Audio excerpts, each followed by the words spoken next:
कुछ रिश्ते बहुत ही मीठे होते हैं, बस बातें कड़वी होती हैं।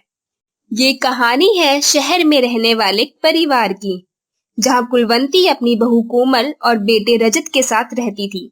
रजत प्राइवेट जॉब करता था और कोमल अपनी सास के साथ घर में ही रहती थी।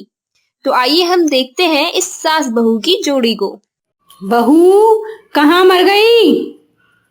अंदर से आवाज आती है, जिंदा हूँ माँ जी। तो फिर मेरी चाय क्यों नहीं लाई अभी तक? कब से पूजा करके बैठी हूँ। ला रही हूँ माँ जी। बहू चाय के साथ भजिया भी ले आई। तेल का खिला के क्या मारोगी? ठीक है माँ जी, ले जाती हूँ। रहने दे, अब बना ही दिया है तो खा ही लेती हूँ।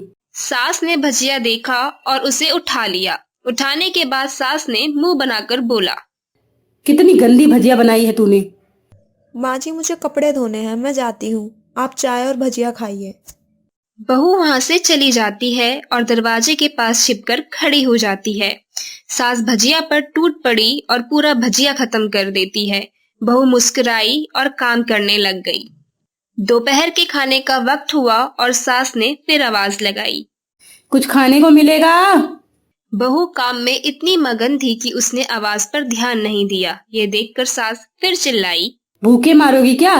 बहू आई और सास के सामने खिचड़ी रख दी। सास गुस्से से, ये क्या है? मुझे इसे नहीं खाना, ले जाओ। आपको डॉक्टर ने दिन में खिचड़ी खाने को कहा है, खाना तो पड़ेगा ही। सास मुंह बनाते हुए बोलती है। हाँ, तू मेरी माँ बन जा। बहू फिर मुस्कुराई और चली गई। आज घर में पूजा थी। बहू सुबह 4 बजे उठ गई थी। उसने सबसे पहले स्नान किया, फिर फूल लाई, माला बनाई, रसोई की सफाई की, सबके लिए खाना और प्रसाद बनाया। सुबह के 10 बज गए। आज सास भी उठ चुकी थी। बहू अब पंडित जी के साथ भगवान के वस्त्र तैयार कर रही थी। आज ऑफिस की भी छुट्टी थी तो रजत भी घर पर ही था। पूजा शुरू हुई। सास चिल्लाते हुए बोलती है, बहू ये नहीं है, वो नहीं है। बहू दौड़ी दौड़ी आती है और सब करती है। अब दोपहर के 2 बज गए थे। आरती की तैयारी चल रही थी। पंडित जी ने सबको आरती के लिए बुलाया और सबके हाथों में थाली दी। जैसे ही कोमल ने थाली पकड़ी, थाली हाथ से गिर पड़ी, क्योंकि खाना बनाते समय कोमल के हाथों में तेल लग गया था, जिससे वो पोंछना भूल गई थी। सारे लोग तरह तरह की बातें करने लगे। कैसी बहू है, कुछ नहीं आता, एक काम भी ठीक से नहीं कर सकती है, ना जाने कहाँ से ऐसी बहू ले आए हैं, एक आरती की थाली भी नहीं संभाल सकती है।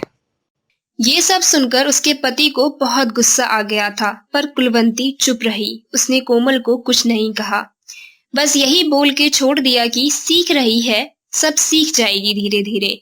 अब सबको खाना परोसा जाने लगा। बहू दौड़ दौड़ के खाना देती, फिर पानी लाती। करीब 20 से 30 लोग थे। उधर 2 नौकर और कोमल अकेली, फिर भी वहाँ सारा काम बहुत ही अच्छे तरीके से करती। अब उसकी सास और कुछ आस पड़ोस के लोग खाने पर बैठे। कोमल ने खाना परोसना शुरू किया। सबको खाना दे दिया गया। जैसे ही पहला निवाला कुलवंती ने खाया। तुमने नमक ठीक नहीं डाला क्या? एक काम ठीक से नहीं करती, पता नहीं मेरे बाद कैसे ये घर संभालेगी। आस पड़ोस वालों ने ये देखा। वो तो बस बहाने ढूंढते हैं नुस्ख निकालने के। फिर वो सब शुरू हो गए, ऐसा खाना है, ऐसी बहू है, ये वो वगैरह वगैरह। दिन का खाना हो चुका था। अब कोमल बर्तन साफ करने गई। रात में जगराता का कार्यक्रम रखा गया था। कोमल भी 1-2 गीत गाने के लिए स्टेज पर चढ़ी। सास जोर से चिल्लाई, मेरी नाक मत कटा देना, गाना नहीं आता तो वापस आ जा, मत गा। बहू मुस्कुराई और गाने लगी। सबने उसके गाने की तारीफ की, पर सास मुंह फुलाए बोलती है, इससे अच्छा तो मैं गाती थी जवानी में, तुझे तो कुछ आता भी नहीं है। बहू मुस्कुराई और चली गई। अब रात का खाना खिलाया जा रहा था। रजत के ऑफिस के दोस्त साइड में ही ड्रिंक करने लगे। उसका पति चिल्लाता, थोड़ा बर्फ लाओ, तो सास चिल्लाती, यहाँ दाल नहीं है। फिर चिल्लाता, कोल्ड ड्रिंक नहीं है, पापड़ ले आओ। इधर उधर आखिर में उसके पति की शराब गिर पड़ी उसके एक दोस्त पर और बोतल टूट गई। पति गुस्से में 2 थप्पड़ अपनी पत्नी को लगाते हुए कहता है, जाहिल कहीं की, देख कर नहीं कर सकती, तुझे इतना भी काम नहीं आता। सारे लोग देखने लगे। उसकी पत्नी रोते हुए कमरे की तरफ दौड़ी। फिर उसके दोस्तों ने कहा, क्या यार, पूरा मूड खराब कर दिया। यहाँ नहीं बुलाया होता, हम कहीं और पार्टी कर लेते। कैसी अनपढ़ गवार बीबी ला रखी है तूने। उसे तो मेहमानों की इज्जत और काम करना तक नहीं आता। तुमने तो हमारी बेइज्जती ही कर दी। अब आस पड़ोस की औरतों को और बहाना मिल गया था। वो कुलवंती से कहने लगी, देखो क्या कर दिया तुम्हारी बहू ने, कोई काम की नहीं है। मैं तो कहती हूँ अपने बेटे की दूसरी शादी करवा दो, छुटकारा पाओ इस गवार से। कुलवंती उठी और अपने बेटे के पास जाकर उसे थप्पड़ मारा और कहा, अरे नलायक, तुमने मेरी बहू को मारा? तेरी हिम्मत कैसी हुई? तेरी टांग तोड़ दूंगी। उसके बेटे के दोस्त कुछ कहने ही वाले थे कि उसकी माँ ने घूरते हुए, चुप, बिल्कुल चुप। यहाँ दारू पीने आए हो जबकि पता है आज पूजा है और तुम्हें पार्टी करनी है। कैसे संस्कार दिए तुम्हारे माता पिता ने? और किसने मेरी बहू को जाहिल बोला? जरा इधर आओ, चप्पल से मारूंगी अगर मेरी बहू को किसी ने एक शब्द भी कहा तो। अरे पापी, तूने उस लड़की को बस इसलिए मारा कि तेरी शराब टूट गई? पापी, वो बच्ची सुबह 4 बजे से उठी है, घर का सारा काम कर रही है, न सुबह से नाश्ता किया न दिन का खाना खाया, फिर भी हंसते हुए, सबकी बातें सुनते हुए, ताने सुनते हुए घर के काम में लगी रही। तेरे यार दोस्तों को वो अच्छी नहीं लगी? जूते से मारूंगी तेरे दोस्तों को जो कभी उन्होंने ऐसा कहा। किसने कहा था बहू को घर से निकाल के दूसरी बहू ले आना? जरा सामने आओ। कोई सामने नहीं आया। उसके यार दोस्त चुपके से खिसक लिए। अब सास बहू के कमरे में गई और बहू का हाथ पकड़कर बाहर लाई। सबके सामने कहने लगी, तुम जानते भी क्या हो इस लड़की के बारे में? ये मेरी माँ भी है, बेटी भी है। माँ इसलिए मुझे गलत काम करने पर डांटती है और बेटी इसलिए कभी कभी मेरे दिल की भावनाएं समझ जाती है। मेरी दिन रात सेवा करती है, मेरे 1000 ताने सुनती है, पर एक शब्द गलत नहीं कहती, न सामने न पीठ पीछे। और तुम कहते हो दूसरी बहू ले आऊं? याद है ना छुटकी की दादी, अपनी बहू की करतूत?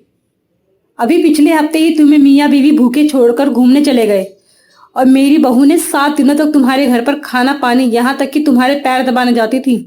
तुम इसे जाहिल बोलती हो? जाहिल तो तुम सब हो जो कोयले और हीरे में फर्क नहीं जानते।